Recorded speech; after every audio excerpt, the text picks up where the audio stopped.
One of the things they taught me at Fort Bragg is they said, Mike, we want to teach you a concept. And that concept is called force multiplier.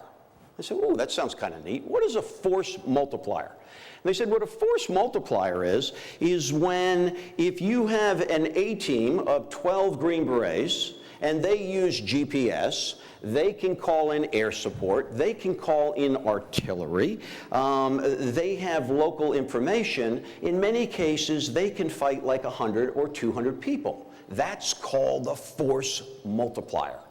And one of the things we have to think about when we're using all of the marketing resources we have is you really want to use it like a force multiplier. I want to be able to sell like I have more people. I want to be able to sell like I have participating at more trade shows. So let's look at the concept of being able to, principles of a silent sales force. First thing you have to do is you have to have a complete understanding of the sales, marketing, and elements at your disposal. And during my talk, I'm going to highlight 2 or 3 of those things. But we talked about there's 27,000 of them. You kind of want to get a feel for which one of these things are the most important to you. The next thing you want to do is assemble a unique combination of those elements for each and every client. Here's the problem today, guys. With costs going up of raw materials, with prices increasing, with everybody thinking, I lost my job, so I guess I'll start a roofing business, you got to be right. You got to be right the first time, and you cannot afford to lose any sales conquest. And this is what we're going to help you do. You got to realize that the sale is never, never over. Is that fair? The sale is never over. Those are your potential people that are going to give you leads. Those are the people that are constantly paying attention to. Hey, I spent a lot of money for this roof. What did I really get for it? And the next thing we want to do is you got to share the concept with your stakeholders. Everybody in your organization, from the receptionist to, doesn't matter who it is, the janitor, if you will, is a member of your silent sales force. And give you an example where you can use something like that. I was working with a doctor's office, and they said, here's the biggest problem we have, Mike. When we get new patients into the doctor's office, the first thing the patient wants to do is they kind of want to schmooze a little bit with the doctor and get to know if the doctor is okay, because after all, you're giving them your life. And they said, so we're trying to find a way to maybe get that person warmed up sooner. And we came up with a real simple concept. And the concept was this. When that nurse is taking you in, okay, and taking all these things, she says to you something like this, ooh, you've got Dr. Johnson. She's wonderful. You're going to love her. What did that nurse just do? That nurse just pre-sold the doctor. And every person and everyone in your company can pre-sell your people. When somebody's scheduling to have the team come out and Lou is the one running the crew, there's nothing to prevent him or her from saying, oh, by the way, Lou's coming out to run that job. You are going to love him. He is fabulous. Okay? That's important to me. I'm spending thousands and thousands of dollars on a roof. You've already pre-sold to me that Lou is the one that I want. That's good. Right? Did that cost you anything? Absolutely not. When I lead that architect, where's all this stuff going to go? Right? That's all going to go in there. Oh, by the way, I finally let the architect talk. And he said, oh, all this stuff is great, Mike. I'm with Habitat of Humanity and wondering if you had a couple roofers that might want to volunteer. Right? Now, here's the problem.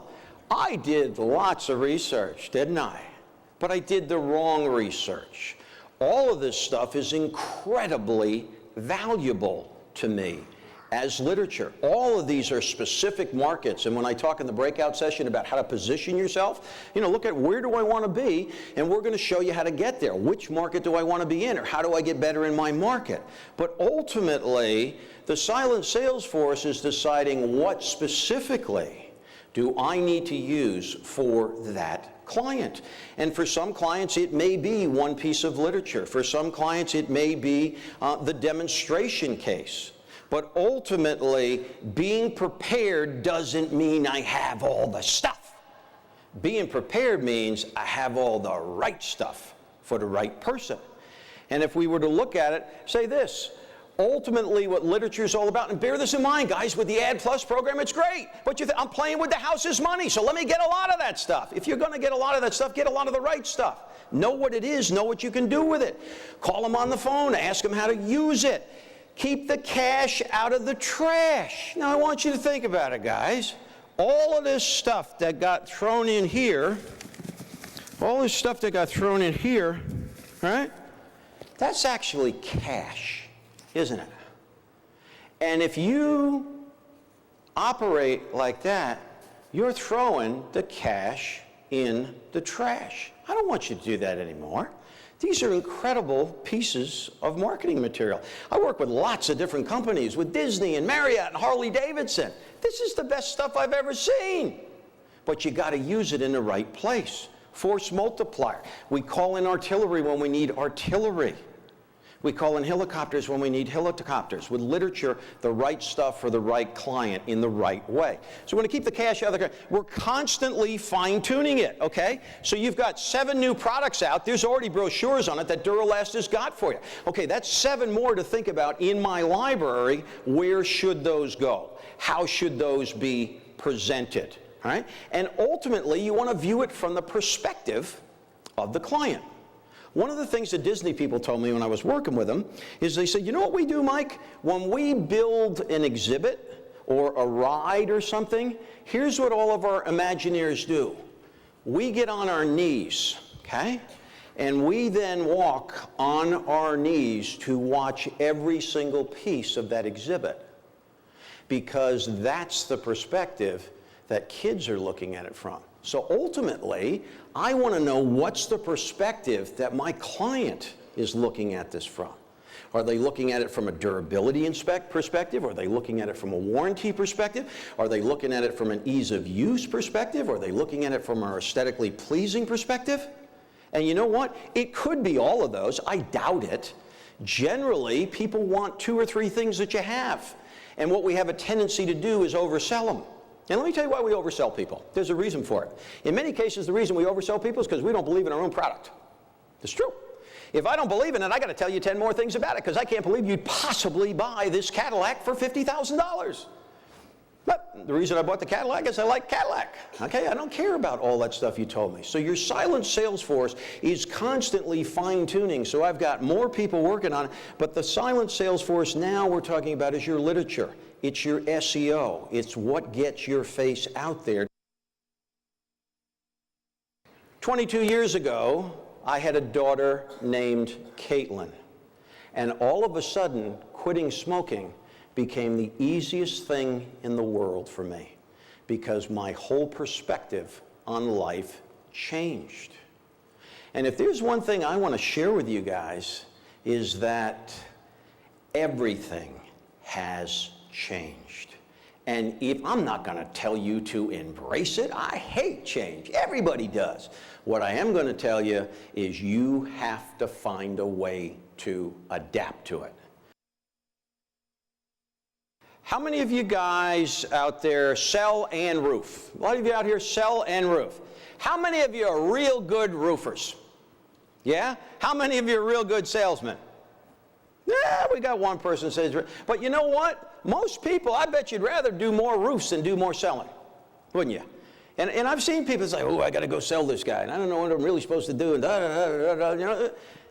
If you like roofing, selling isn't easy, but there are some things that you can do to make it easier, and we talk about the silent sales force. So let's look at some of those things we can do for you. Okay, you guys have sales kits. The Mike G kit, you all have those? They're wonderful. It has everything in there. It has every piece of material in there you want, and it even has a piece of material that I call the Abraham Lincoln.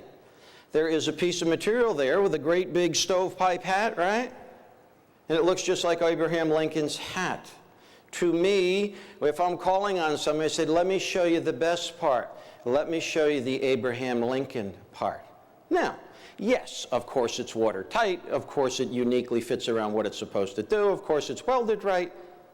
But I'm going to remember the Abraham Lincoln hat, aren't I? long after I remember that it's a perfect seal. Silent Salesforce is thinking about, how do I make the connection with that client? Do you think the best roofer always gets the job? No. How many times have you guys had to go do-overs for somebody else who screwed something up? And you know, my people wouldn't have done shoddy work like that. We wouldn't operate. That's not the way we do it. But here's the scary thing, guys. The people that couldn't do it right got the business. Their silent sales force outsold you. Somehow they got the business and they weren't even good.